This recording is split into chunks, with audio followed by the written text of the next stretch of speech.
Mantan Menteri Pertanian Syahrul Yassin Limpo Kamis petang dijemput petugas dari Komisi Pemberantasan Korupsi. Syahrul tiba di Gedung Merah Putih KPK sekitar pukul 19:15 waktu Indonesia Barat. Berdasarkan laporan tim lapangan, Syahrul masuk ke gedung KPK melalui basement dan langsung naik tangga dengan pengawalan ketat.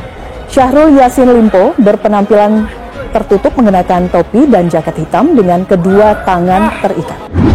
Pak Syahrul, Pak, gimana Pak? Ngomong dikit Pak. Yasin. Ini dijemput paksa Pak. Kamera gua. Sangkul Pak. Pak Yasin dikit Pak Yasin.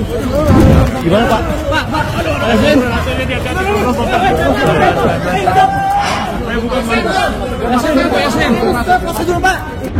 Tentu ketika melakukan penangkapan terhadap tersangka ada alasan sesuai dengan hukum acara pidana, misalnya kekhawatiran melarikan diri, kemudian adanya kekhawatiran menghilangkan bukti-bukti, begitu ya.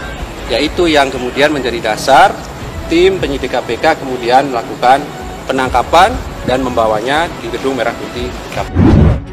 Komisi Pemberantasan Korupsi telah menetapkan mantan Menteri Pertanian Syahrul Yassin Limpo sebagai tersangka dalam kasus pemerasan dan penerimaan gratifikasi di lingkungan Kementerian Pertanian. Wakil Ketua KPK Johanis Tanak mengatakan, selama menjabat sebagai Menteri Pertanian, SYL membuat kebijakan personal perihal pungutan atau setoran, di antaranya dari ASN Kementan untuk memenuhi kebutuhan pribadi. Dalam hal ini, SYL memerintahkan bawahannya untuk mengumpulkan sejumlah uang di lingkup eselon 1 hingga sekretaris masing-masing eselon 1 dengan nilai 60 hingga 150 juta rupiah per bulan. Uang itu berasal dari realisasi anggaran Kementan yang telah di-markup dan para vendor yang mendapat proyek di Kementan. Uang setoran dari bawahannya itu digunakan SYL untuk membayar cicilan kartu kredit dan cicilan mobil Alphard. SYL menjabat sebagai Menteri Pertanian RI. Sumber uang yang digunakan diantaranya berasal dari realisasi anggaran Kementerian Pertanian yang sudah di-markup, termasuk permintaan uang pada para vendor yang mendapatkan proyek di Kementerian Pertanian. Atas arahan SYL, KS, dan MH memerintahkan bawahannya untuk mengumpulkan sejumlah uang di lingkup eselon 1, para direktur jenderal, kepala badan hingga sekretaris masing-masing eselon 1 dengan besaran nilai yang telah ditentukan SYL dengan kisaran besaran mulai USD 4.000 sampai dengan USD 10.000. Sebelum Syahrul ditetapkan sebagai tersangka oleh KPK, dua adiknya sudah lebih dulu terjerembab dalam pusaran kasus korupsi. KPK pernah menetapkan Dewi sebagai tersangka kasus suap proyek pembangkit listrik di Papua. Ia terbukti menerima suap sebesar $177.700.000 Singapura atau sekitar 2 miliar rupiah terkait proyek pembangkit listrik yang berada di Kabupaten Deiyai, Papua pada 2015. Majelis Hakim Pengadilan Tindak Pidana Korupsi Jakarta memvonis Dewi dengan hukuman 6 tahun penjara. Dewi sempat melakukan banding ke Pengadilan Tinggi Jakarta, namun hukumannya justru diperberat menjadi 8 tahun penjara. Hakim turut menjatuhkan hukuman berupa pencabutan hak memilih dan dipilih dalam jabatan publik. Saya orang Bugis Makassar, dan rasanya harga diri jauh lebih tinggi daripada pangkat maupun jabatan. Biarkan saya hadapi dan beri saya kesempatan membuktikan bahwa saya terbiasa ngurus rakyat. Dan saya berharap nasihat-nasihat orang tua saya, nasihat budaya saya dari sana, kalau berani berbuat harus bertanggung jawab, dan saya siap bertanggung jawab. Haris ditetapkan sebagai tersangka kasus dugaan korupsi di PDAM Makassar pada April 2023 oleh Kejati Sulawesi Selatan dengan kerugian negara sebesar 20 miliar rupiah. Saat itu Haris menjabat sebagai Direktur Utama PDAM Makassar. Haris ditetapkan sebagai tersangka usai pembayaran tantip dan pembagian hasil laba perusahaan yang dianggap tidak sesuai prosedur pada tahun anggaran 2017 hingga 2019 pada Selasa 11 April 2023. Haris kemudian divonis 2 tahun 6 bulan penjara oleh Pengadilan Tindak Pidana Korupsi Makassar pada 5 September 2023. PK Meskipun di surat panggilannya di foto yang beredar itu dipanggil untuk tanggal 13 itu Mas. Besok. Iya, betul. Ada panggilan itu, tetapi ini masih dalam rangkaian yang kemarin tentunya ya, bahwa kami mendapatkan informasi yang bersangkutan kan sudah di Jakarta gitu ya dari tadi malam, dan saya pikir sesuai dengan komitmennya yang kemarin kami sampaikan bahwa dia akan kooperatif, semestinya datang kan gitu ya hari ini ke KPK untuk menemui tim penyidik KPK. Tapi ternyata juga kan kemudian sampai tadi sore juga yang bersangkutan tidak muncul di Gedung Merah Putih KPK. Mas Sarul, penangkapan gimana Pak? Komentarnya Pak? Jangan masuk. Yasin, dikit Pak Yasin.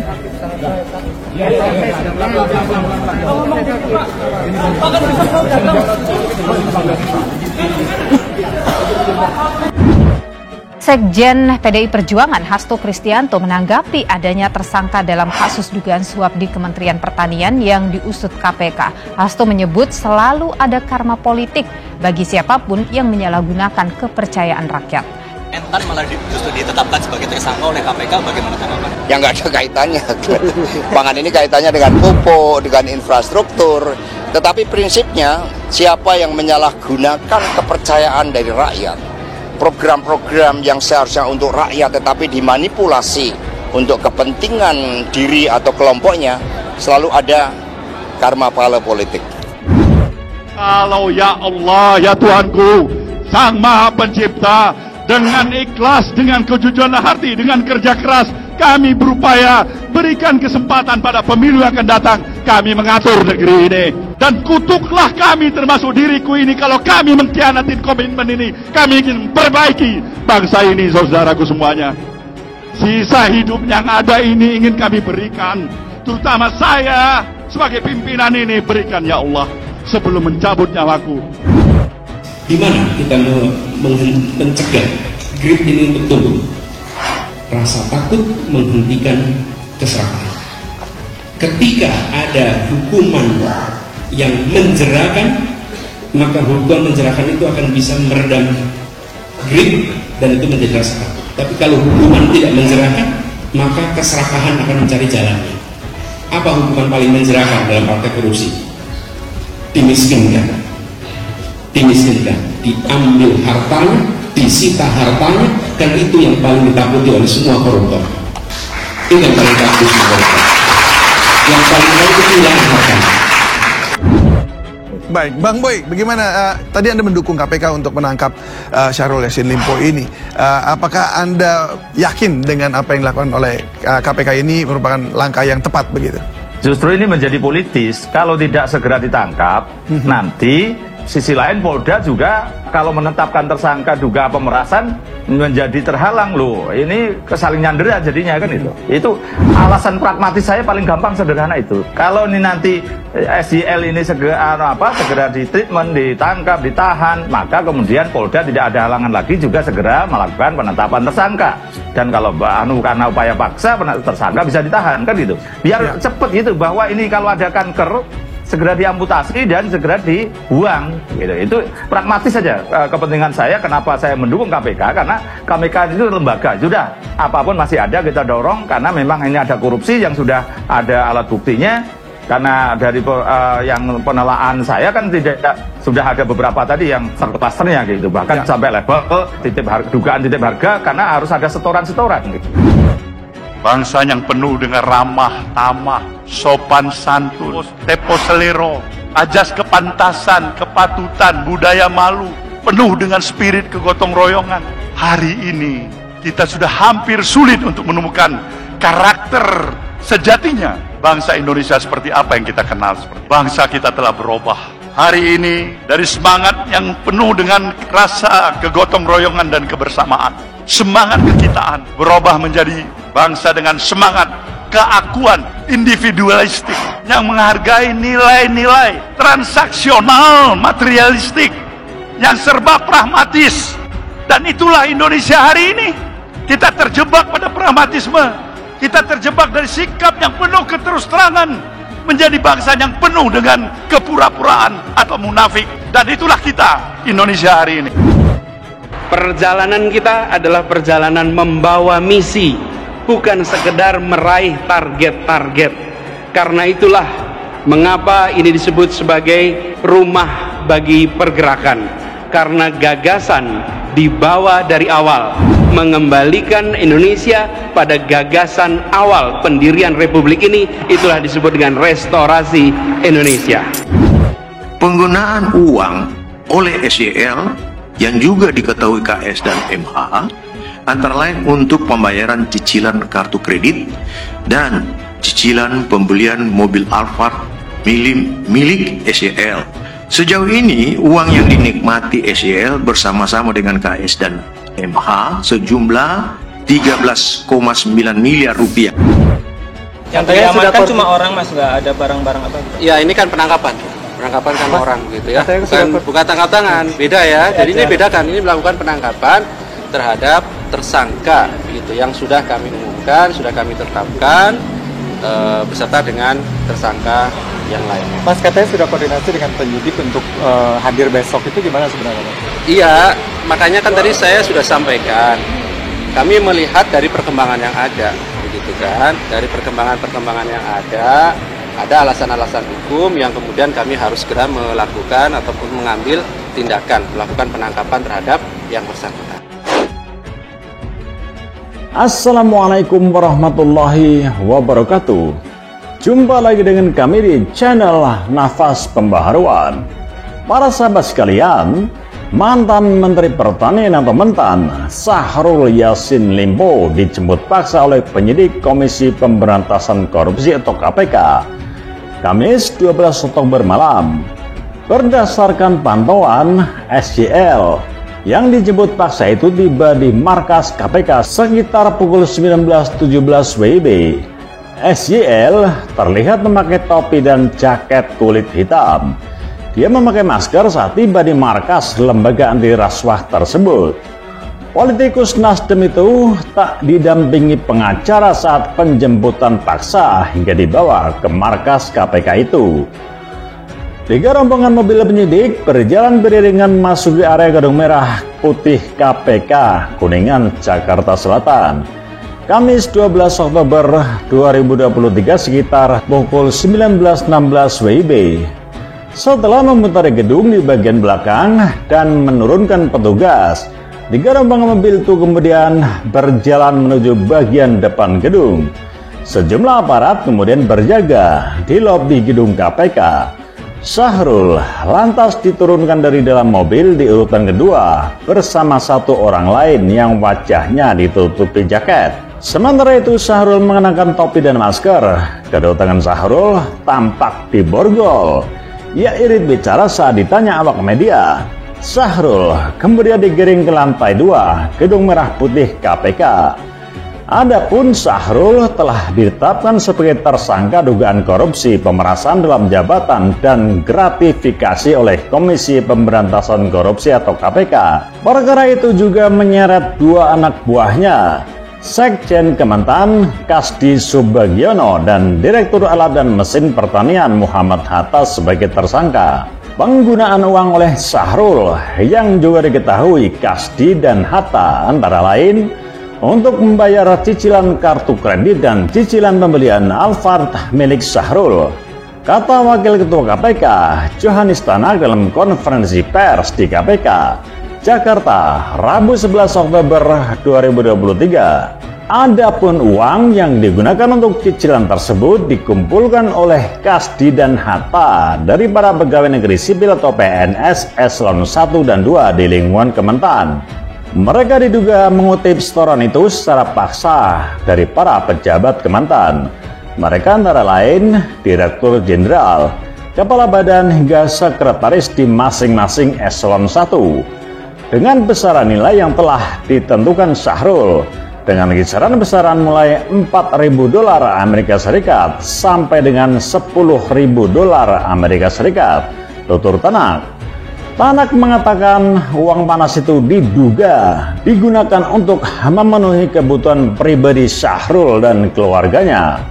Menurut Tanak, jumlah keseluruhan uang panas yang dinikmati Syahrul, Kasdi dan Hatta sekitar 13,9 miliar rupiah.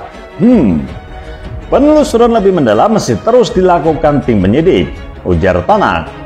Karena perbuatannya itu, mereka disangka melanggar pasal 12 huruf E dan pasal 12B Undang-Undang Republik Indonesia Nomor 31 Tahun 1999 tentang pemberantasan tindak pidana korupsi, sebagaimana telah diubah dengan Undang-Undang Republik Indonesia Nomor 20 Tahun 2001 tentang perubahan atas Undang-Undang Nomor 31 Tahun 1999 tentang pemberantasan tindak pidana korupsi. Adapun Syahrul sedianya diperiksa penyidik pada Rabu 11 Oktober 2023. Namun meminta penjadwalan ulang karena tengah berada di kampung halaman untuk menjenguk orang tuanya. Penjemputan paksa Syahrul Yassin Limpo ini dilakukan pasca dirinya resmi ditetapkan sebagai tersangka atas kasus dugaan rasuah di Kementerian Pertanian. Kepala Pemberitaan Bagian KPK, Ali Fikri, memastikan penyidik tentu memiliki serangkaian alasan mengapa penjemputan paksa dilakukan pada malam ini. Padahal sejatinya SYL melalui pengacaranya yaitu Febri Diansah sudah memastikan akan kooperatif dalam surat panggilan yang dijadwalkan besok.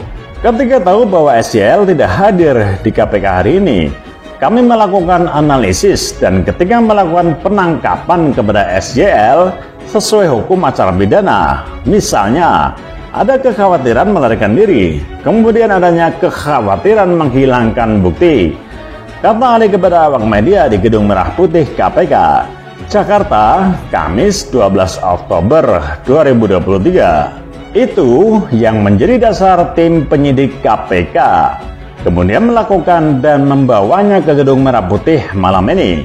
Ibu Ali tidak menampik tim penyidik memang sudah menyampaikan surat pemanggilan kepada yang bersangkutan untuk datang esok hari.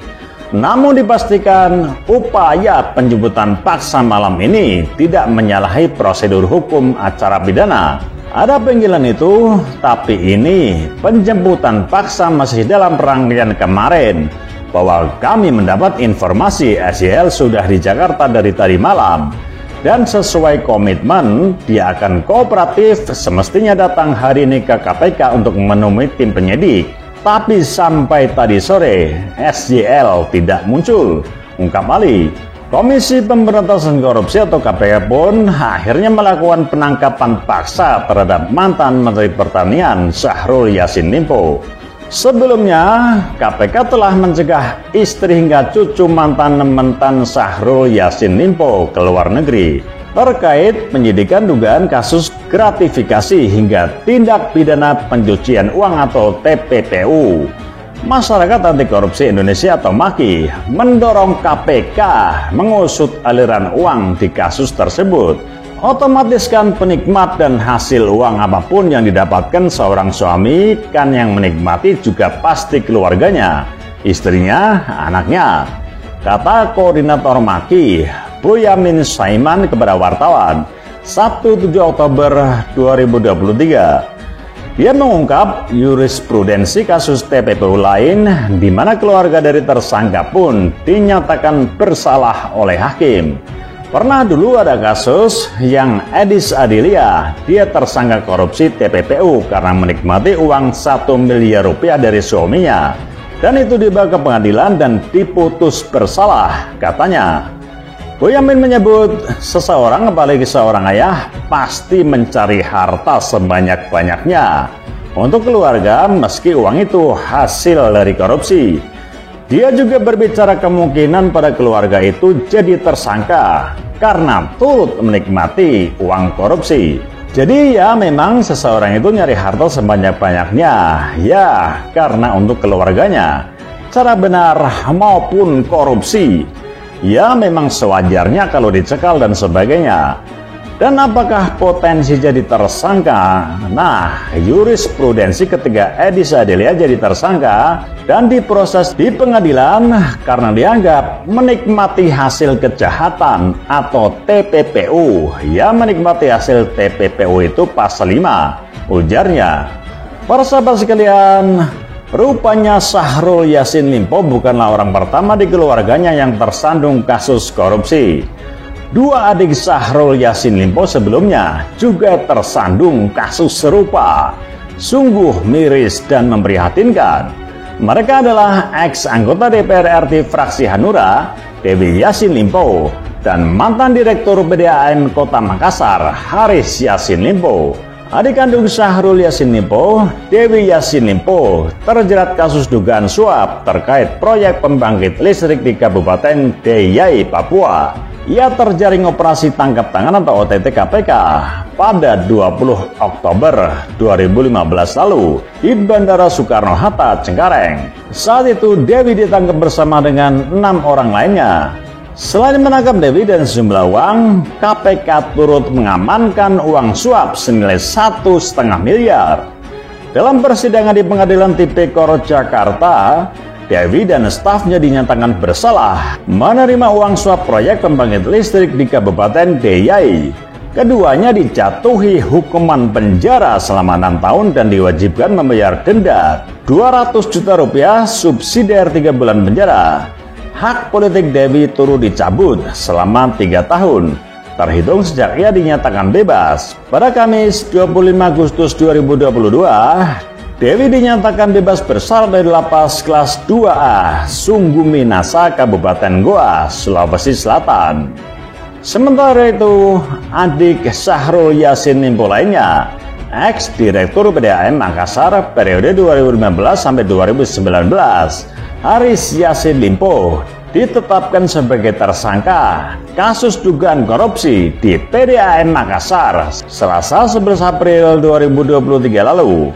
Haris Yassin Limpo diduga terlibat kasus korupsi PDAM Kota Makassar hingga merugikan negara miliaran rupiah. Ironis, Haris Yassin Limpo ditangkap hanya berselang 8 bulan setelah sang kakak Dewi Yassin Limpo bebas dari penjara pada 25 Agustus 2022. Haris Yassin Limpo kemudian dijatuhi vonis 2 tahun 6 bulan penjara dengan denda 200 juta rupiah. Nah, untuk Yang Mulia Surya Paloh beserta Nasdem, kapan partai Anda dibubarkan? Sesuai janji Anda di tahun 2015 bahwa jika ada kader yang korupsi, tidak layak Partai Nasdem dipertahankan alias dibubarkan. Mana restorasi yang Anda janjikan untuk memberangus kemunafikan di negeri ini? Politik pragmatis transaksional yang Anda kecam. Sebagaimana sabda Nabi Shallallahu Alaihi Wasallam dalam sebuah riwayat, apabila sesuatu urusan diserahkan kepada yang bukan ahlinya, maka tunggulah kehancurannya. Bagaimana kalau urusan negara ini di tahun 2024 nanti kita serahkan kepada capres boneka oligarki Surya Paloh yang cuma ahli tata kata, bukan tata kota, apalagi tata negara, Anies Baswedan bersama bacawa presnya Caimin yang ahli loncat sana loncat sini demi syahwat politik belaka. Maukah kita menghadapi kehancuran NKRI, negeri yang kita cintai ini?